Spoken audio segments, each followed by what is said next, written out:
day 4 of actively trying to stop overeating and binge eating, and I'm not gonna lie, the food noise I had on day 1, like the urge to overeat at nighttime, was so loud. I had to really tell myself, like, no, it was time to go to bed. Like, it was not easy on day 1. Honestly, day 2 I actually did go to the store and get some food. But last night I was okay, and tonight I'm pretty sure tonight's day 4.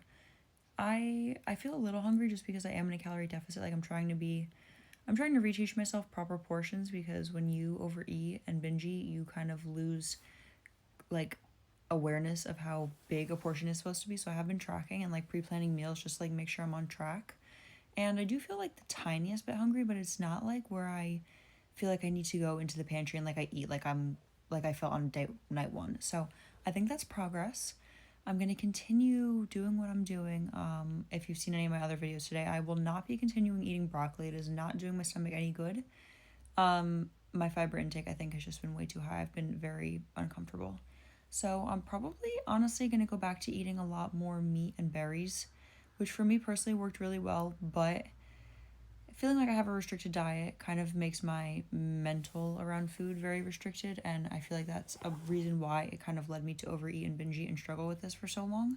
But I'm really trying to like look at food differently, and instead of thinking of it as, oh, like every meal has to be so good and taste like fantastic. I'm like, okay, well, this is going to fuel you. You do know you have stomach issues, like that is an undeniable fact for me. So let's choose to make better decisions so that our stomach feels good and that we can kind of work on a better mentality. So my body, I know for certain, definitely felt really good eating a lot of meat and a lot of fruit. And for me, I eat a lot of like strawberries, blueberries, raspberries, blackberries. And before anyone's like, they're high histamine, I know. I have histamine issues currently, but like I can't avoid everything. And until I figure out what's going on, like you can kind of see my butterfly rash in the slightest. But until I figure out what's going on, like whether or not I have MCAS, I'm not gonna bother stressing my mental, because if I stress out about having MCAS, then I stress about that's not even making sense at all. Then I stress about okay, I was right. Then I stress about everything else. So trying to not I'm trying to like relieve some of my stress.